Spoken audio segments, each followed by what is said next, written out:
Neno la Mungu ambalo tumepewa kulitafakari siku hii ya leo ni kutoka Injili ya Mathayo takatifu mlango wa 17 mstari wa 22 na ule wa 23. Mathayo mlango wa 17 mstari wa 22 na ule wa 23. Maneno ya Mungu yanasema, nao walipokuwa wakikaa Galilaya, Yesu akawaambia, Mwana wa Adamu anakwenda kutiwa katika mikono ya watu, nao watamuua, na siku ya tatu atafufuka. Wakasikitika sana. Hilo ndilo neno la Bwana. Naomba tukae.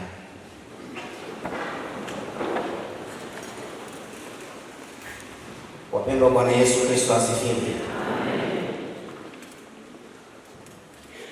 Basi nayo sababu ya kumshukuru Mungu kwa ajili ya siku hii ya leo na kibali alichonipa kupitia Mheshimiwa Baba Askofu kusimama mbele yenu kusema ujumbe wa neno la Mungu katika ibada hii kubwa ya kuadhimisha siku ya Bwana, lakini siku hii yenye tendo kuu, baada ya shukrani kwa ajili ya utumishi wa mtumishi wake Mchungaji Mwenyehalisa Bamgwe.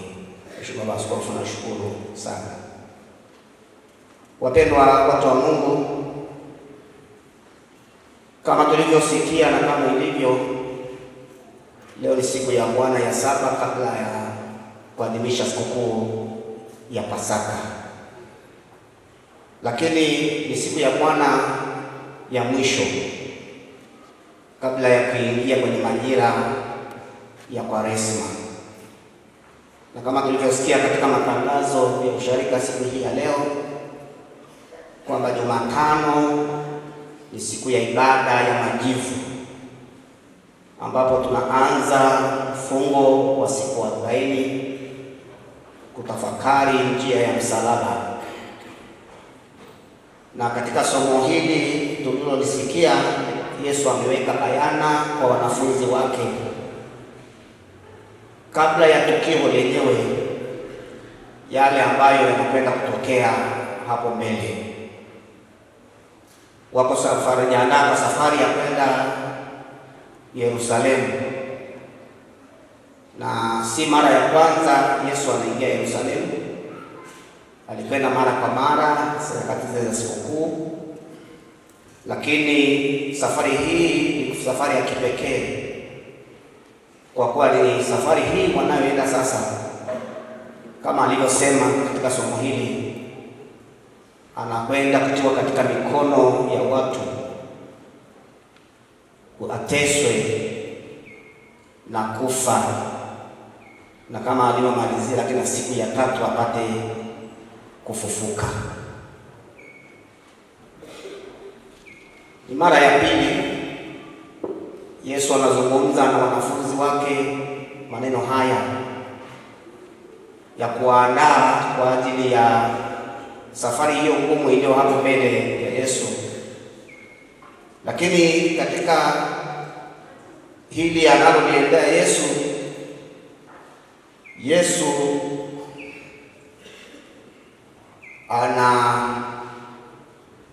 anakwenda kutimiza lile kusudi kuu lililomleta hapa duniani.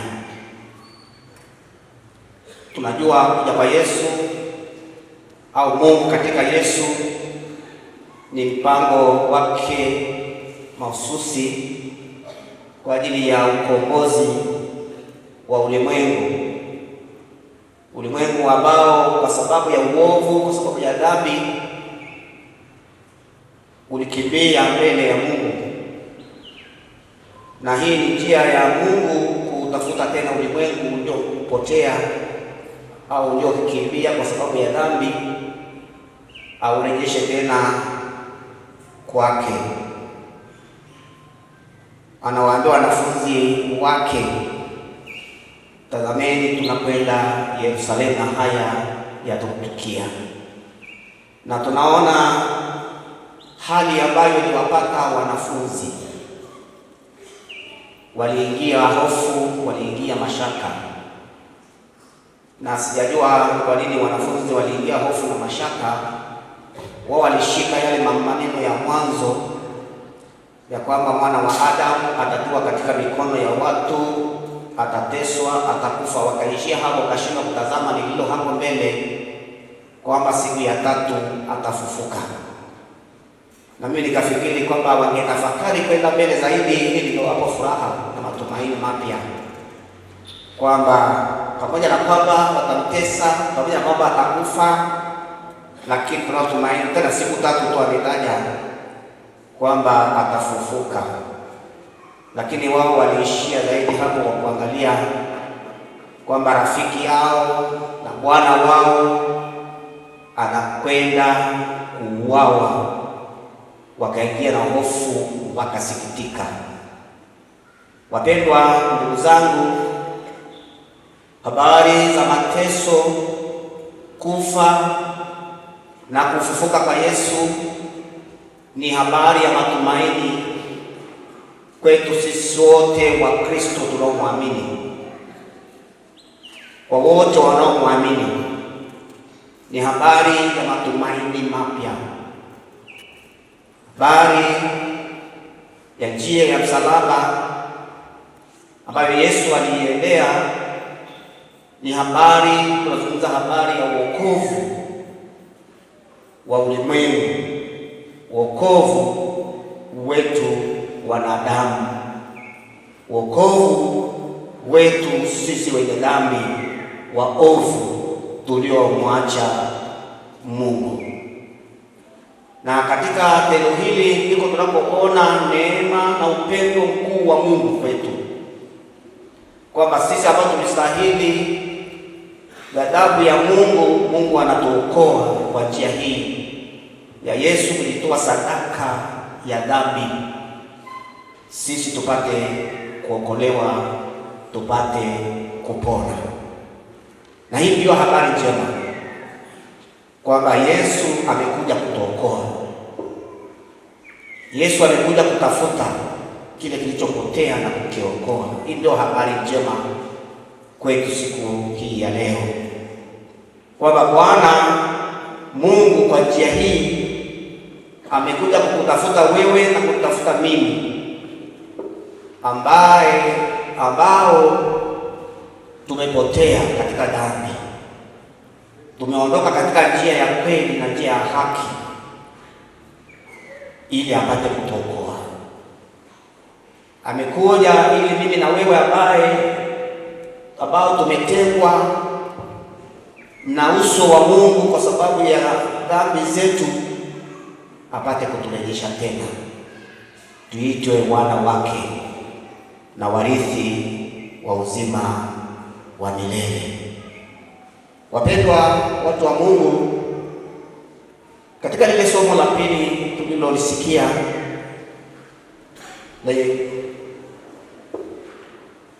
kutoka waraka wa Warumi sura ile ya 11 mstari wa 25 na ule hadi ule wa 27, Mtume Paulo anaonyesha kwamba habari ya wokovu katika Kristo Yesu ni habari ya watu wote, ni habari ya watu wote, ni kwa ajili ya watu wote, ni mpango wa Mungu, ni shabaha yake Mungu, kwamba ulimwengu wote upate kuokolewa katika Kristo Yesu Bwana. Ndio kazo ambao anaukaza Mtume Paulo pale. Mtume Paulo anasema na Wakristo wa mataifa, wale Wakristo wa mataifa, wale wa mataifa ambao walipokea habari za Injili wakamwamini Yesu pale Rumi. Paulo anazungumza nao, ambao wao baada ya kupokea habari njema, Injili, kumwamini Yesu, wakajiamini sana na kujiona wao wana akili pengine kuliko Wayahudi wengine, na kujiweka katika mahali fulani, kuona kwamba wenzao wao wako kwenye kiwango fulani cha juu zaidi. Lakini Mtume Paulo anazungumza nao kwamba walikuwa kwa njia hiyo. Ndio maana naambia, nataka niwafunulie siri hii kwamba msijione ninyi mmeshika Injili, mmemwamini Kristo, alafu mkawaona hawa wengine pengine wao wamepitwa na Injili, kwa hiyo habari ya wokovu ni ya kwenu tu. Ndio maana nawaambia pale kusoma, anasema nataka niwafunulie siri hii, na anazungumza na anaambia kwa njia hiyo na mawazo walionayo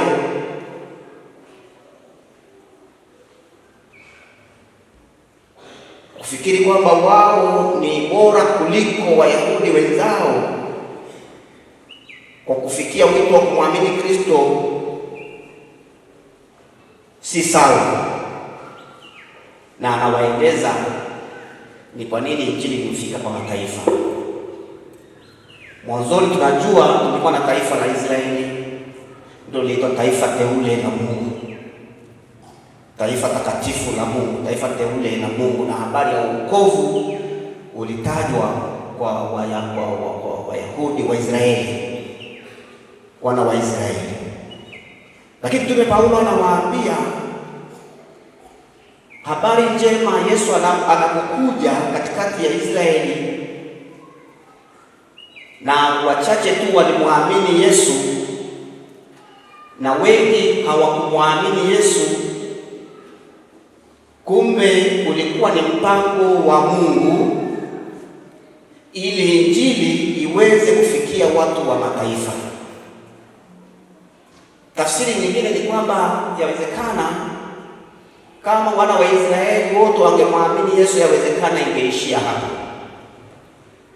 Lakini kwa Wayahudi, wana wa Israeli kukataa kupokea Yesu kama Masihi, kama Mwokozi, ndipo sasa wokovu huo na habari hiyo njema inatoka nje ya mipaka ya wana wa Israeli na kuwafikia wa mataifa. Sasa hawa mataifa waliopokea ndio hao walijisifu na kujiona bora kuliko Wayahudi wengine. Na Mtume Paulo anawaambia hawa Waisraeli walifanywa kuwa wagumu, walifanywa kama ilikuwa ni mpango wa Mungu, wafanywe wagumu kuamini, ili sasa Injili itoke nje iwafikie mataifa yote. Na kwa njia hiyo na sisi leo tunaitwa Wakristo. Bwana Yesu asifiwe. Bwana asifiwe sana. Ulikuwa ni mpango wa Mungu, na anasema Mtume Paulo, huu ugumu uliwekwa kwa muda tu. Huu ugumu wa kuamini uliwekwa kwa muda tu, na baada ya Yesu kufunuliwa, basi huu ugumu uweze kuondolewa. Na hapa tunaona mpango wa Mungu ni mataifa kuokolewa na kupewa nafasi ya kuokolewa, na ya kwamba wokovu wao watatangulia wokovu wa watu wengi wa Mungu, wale waliokuwa wameteuliwa kama wateule wa mataifa waliokuwa chini ya ghadhabu ya Mungu. Wa mataifa walikuwa chini ya ghadhabu ya Mungu. Ukisoma kwenye Warumi 1:18, wa mataifa walikuwa chini ya ghadhabu ya Mungu, lakini sasa kwa kufikiwa na Injili wako chini ya rehema ya Mungu. Bwana asifiwe. Wako chini ya rehema ya Mungu, kwamba kwa njia ya Injili kuwafikia, kwa njia ya kumwamini Yesu, basi iko neema ya kuokolewa. Kwa sasa uko mlango uliofunguliwa kwa mataifa wapate kuokolewa. Wayahudi walikuwa chini ya rehema za Mungu kwa sababu ya uteule wao, taifa teule la Mungu. Kwa hiyo walikuwa chini ya rehema za Mungu kwa sababu ya uteule wao. Ila sasa wako chini ya ghadhabu ya Mungu. Mtume Paulo anawaambia kwa sababu Yesu anapokuja kwao, Mwokozi Masihi, hawakumwamini.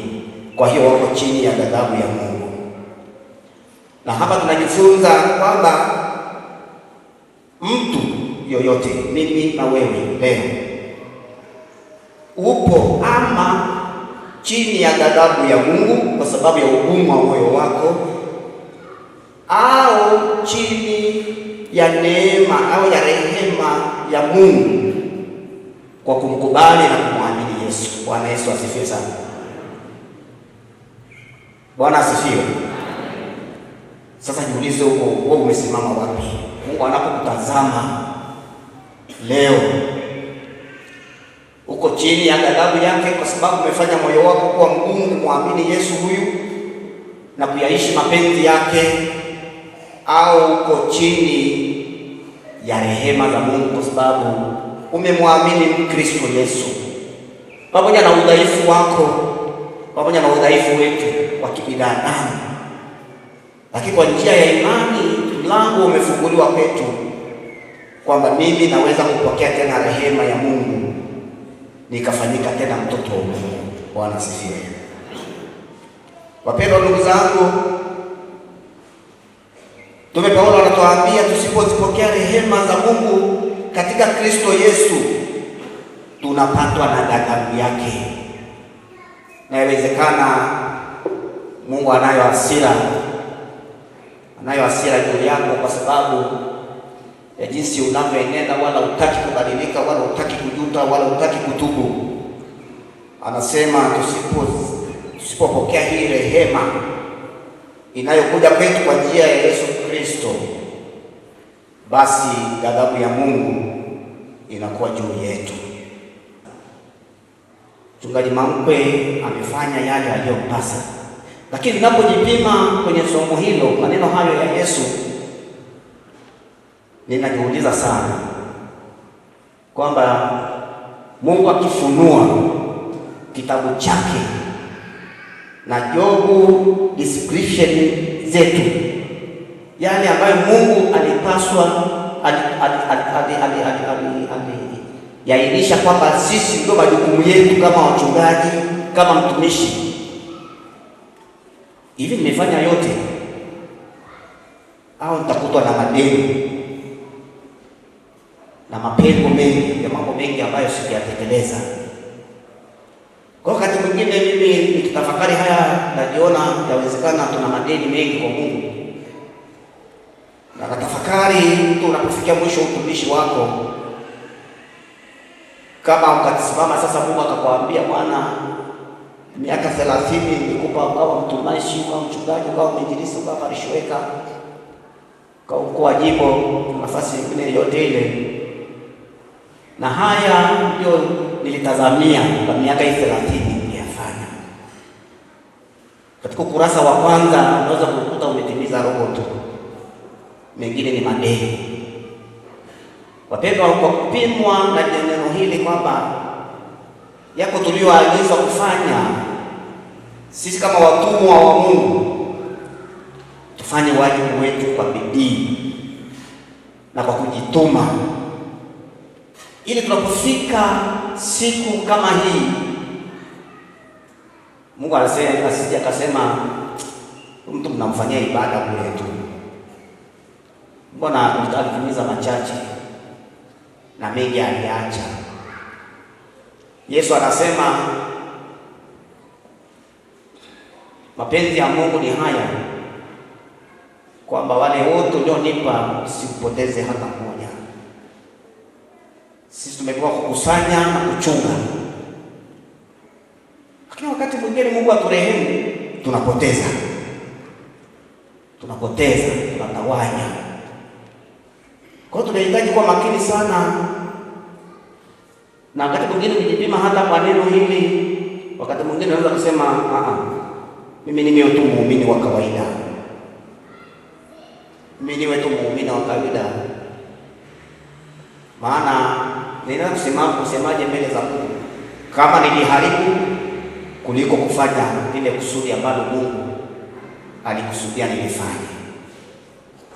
Kwa hiyo wapendwa wachungaji na watumishi wengine wote,